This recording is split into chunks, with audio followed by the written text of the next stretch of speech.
it's time to continue this painful voyage of reviewing these early black metal bands from Norway. And today we get to talk about one of the most interesting, most controversial bands, and one of the most important ones in the inner circle of Norwegian black metal. We've already discussed the overrated commie band Mayhem. We've already discussed the incredible Dark Throne. And we've even talked about Bortsum. But what about the band that every hipster that hates black metal considers the very best black metal band ever made? We are talking about Emperor. This extremely popular black metal band, maybe even possibly too popular, and gets too much credit for what they did, was formed around the same time as the other black metal bands. However, before it was called Emperor, Isan and Samuth, who are the original founding members, who were both guitarists, and Isan being the vocalist, they actually formed several different bands with different names: Dark Device, Xasia, Embryonic, The Autists, you know. And one of their band names perfectly describes my journey of having to review a lot of these black metal bands: Thou Shall Suffer. It was also around this time that they were part of this band that they got a guy named Mortis to play bass. And then they finally changed their name to Emperor, and right away they got together a bunch of really well written songs and decided to release an iconic demo in the early Norwegian black metal scene. We're talking about the abysmally produced, disgusting demo, a tape of nothing but screaming ghouls and wretched sounds, the incredible Wrath of the Tyrant.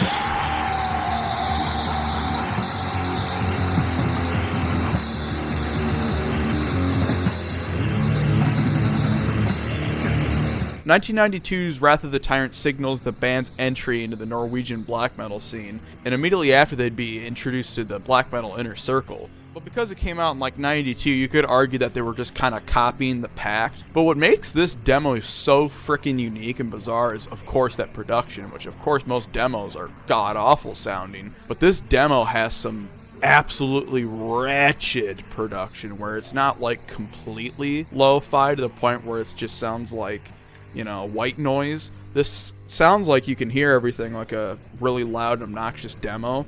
But the vocals and the bass and stuff like that have this horrific sound to them, especially Isan's vocals on this demo. Now, he doesn't really replicate it as much on the other albums. In fact, his vocals are lower in the mix. But on here, it just sounds like someone that has a mouthful of blood trying to sing, and it's really awesome.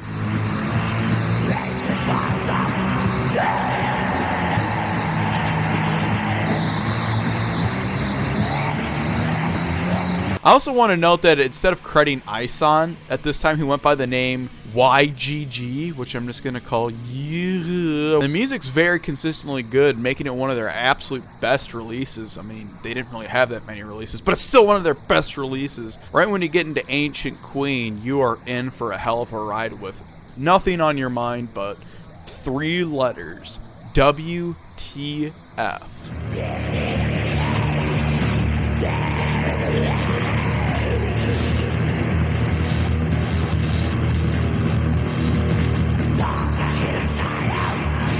Witch's Sabbath is a classic as well, but my absolute favorite song is the third track on here, My Empire's Doom, which was actually re-recorded and put on the first album, the Nightside Eclipse. But I kind of prefer this version, and because the black metal scene was starting to get its legs around this time, this was of course before the death of Euronymous, everyone started to notice this demo because there weren't as many bands, and even though it was kind of copying what the others were doing, it was another band, so everyone was like, yes, Wrath of the Tyrant, we must have more. And it was around this time that they recruited the controversial drummer known as Faust. And right after that, Euronymous, the commie son of a bitch that Varg slayed to save black metal and should slay the rest of these autists. But, well, go back and watch the Bertson video if you want to hear all that. But Death Like Silence, which was Euronymous' label, was signing Emperor to join their cult warfare against false death metal. But what's funny is Euronymous was killed before they could even release or record in the Nightside Eclipse in Death Like Silence, so that was kind of useless. Then controversy struck with all the church burnings. These edgy black metal autists were burning down a bunch of churches in Norway to make this "we stand for paganism" statement. Apparently Samuth was involved, Faust was involved, Euronymous, the commie son of a bitch that Varg slaved to save black metal, was involved. Even Varg Vikernes was allegedly involved. They decided to get hot and bothered in those Norwegian churches, but speaking of gay sex, Faust was walking near the forest, and some random guy said, hey, let's go to the forest. He's like, okay. Faust decided, what every normal man would do if a gay man is trying to seduce you, and he, stabbed him to death. Just like how De Mysterious was like a post-hominous mayhem release, Philosophem was like a post-prisonous Burzum release, Emperors in the Nightside Eclipse, one of the most iconic black metal albums ever, and considered by many to be the absolute best black metal albums ever, was released after the fact. And just like those other two albums, it exploded in popularity for being so edgy and controversial. Let's talk about it.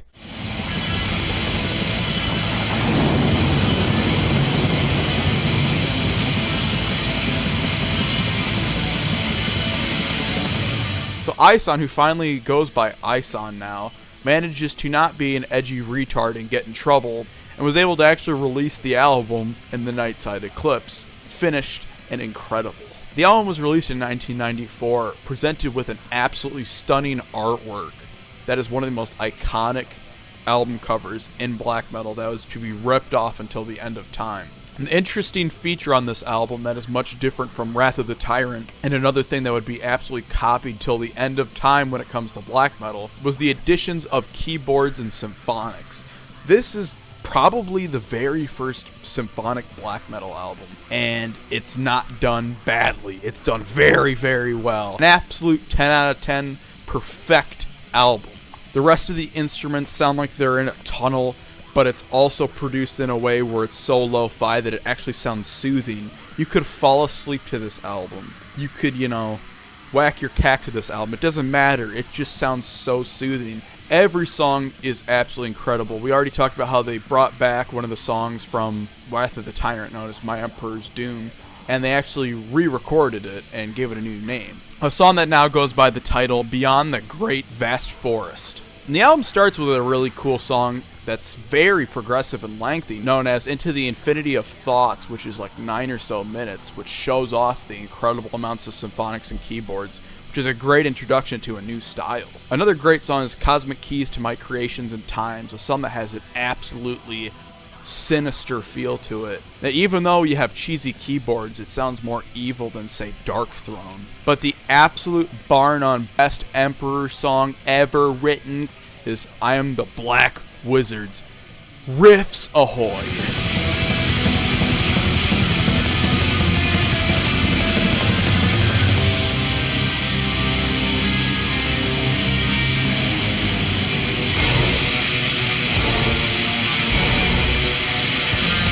So after this incredible album, the fans were demanding more because he lost 2 of his band members. But he got this guy named Treem and Alvar to join the band on drums and bass. At that time, they began recording Anthems to the Welken at Dusk. And then a stroke of miracle happened as the arsonist Samuth actually made parole and was able to join the band back.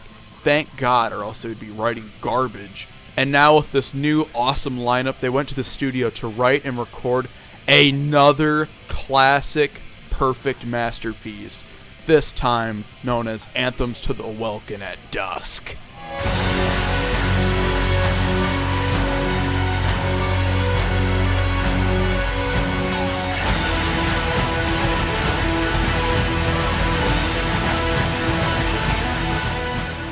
The band Emperor does get a bad rep for kind of setting in motion a lot of these fake, horrible black metal bands like Dimmu Borgir that copy the symphonic style because they think that's what makes it cool. But in all honesty, just because it inspired something terrible doesn't mean that it is terrible. And these 2 albums, especially Anthems and In the Nightside Eclipse, are beyond masterpieces. Some of the absolute best music ever recorded. Even though I do think In the Nightside Eclipse is a better album, this album is still almost as good. And in fact, there are some moments that are maybe even better than In the Nightside Eclipse, but I just don't think it's as consistent. Now, this album was released in 1997, and what the hell is that artwork? And a little interesting tidbit before we actually start talking about the songs on here is that the first actual song in here, Ye Intrinsipate Imperium or something like that, actually has a writing credit from that commie son of a bitch. He must have wrote like one riff and they took it with him as like a credit to his legacy, even though his legacy was trying to run black metal. But hey, at least Emperor was pushing the envelope to the future, as terrible as their influence became. But let's talk about the incredible songs on here. The album starts and ends with some weird, pointless-ass instrumentals, which kind of irritate me. But the whole middle of the album is just nothing but a bulk of incredible music. That first song I told you about that I can't pronounce is an incredibly fast, blistering song showing off a very incredibly polished production, which is another thing that, you don't want to do with black metal because, you're fake if you have a good production. But there's something about the mixing and mastering of this album where it sounds more clean, definitely, and everything's very pronounced, that this is how you do a good black metal production, because it still sounds just as evil, if not more, than in the Nightside Eclipse. And I think it's mostly that drum sound. And there's another really cool song on this album called With Strength I Burn, which is the epic song on the album. Very lengthy song, around 8 minutes. What's really interesting though is Ison actually does a lot of clean vocals on it, and I don't like his clean vocal style, but you know what? It really works on the song.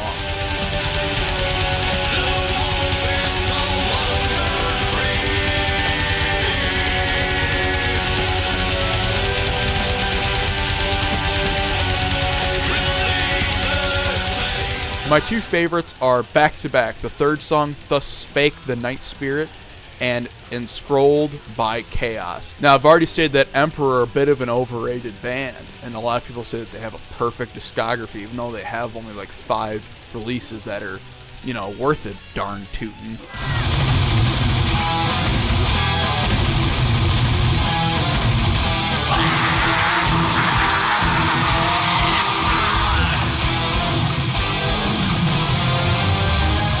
On 1999's 9 Equilibrium, the band actually became a 3-piece. It was just Ison, Samuth, and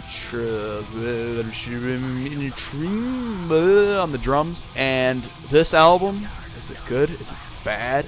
Is it good? Is it bad? What do I think? I think it's awesome. I actually have grown to really, really like this one, even though a lot of people actually say this is where they lose them. This is their worst album. It is definitely not their worst album. We'll get to that in a second. But honestly, I think every song on this album is extremely quality, except for one song. We'll talk about that right now. Black Sheep of the Family, that is the track listed in this album. A song with absolutely god-awful clean vocals.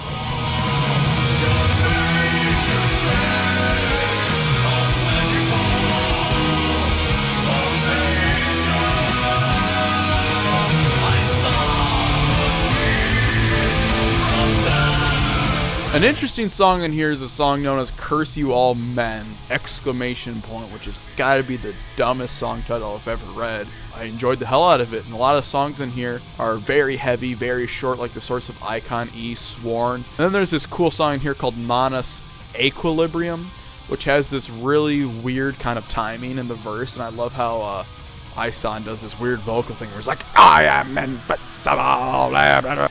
But the absolute best song on this album is a song that I have as the intro of this already, so I'm not going to feature it now.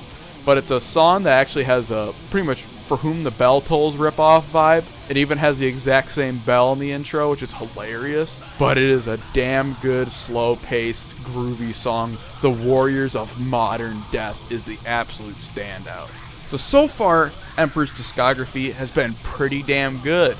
I mean, out of the 5 we have so far, I'd probably rate their discography, 4 slits out of 5 of Dead's arm. But can they make a 5th?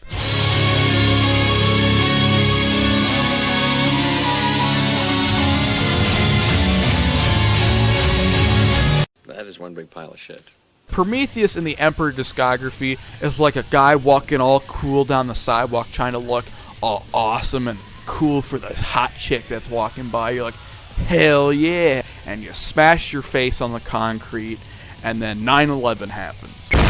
And what's funny is, for some absolutely asinine reason, a lot of people consider this one of the best albums ever. Now, what makes this album so god-awful? 2001's Prometheus, the Disciple of Fire and Demise, an album that is worshipped by revisionist hipsters like Cover Killer Nation, Well, I'll tell you what it is. It's horrific, hot topic black metal. Something we're going to be discussing a lot more in the Satyricon video, but on this album they decide to go completely... There's too many clean vocals on here.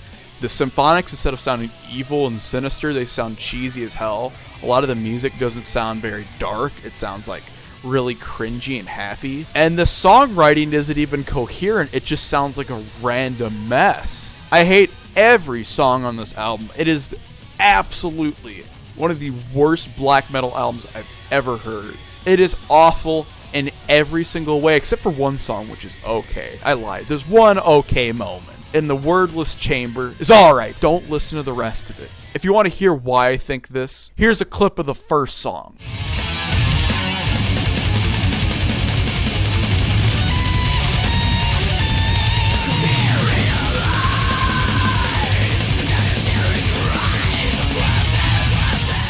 I know, god awful, am I right? And it doesn't get better from there. I never thought they could do something so terrible as this song. It's got to get better. It just gets worse and worse and worse. And they play you for a fool.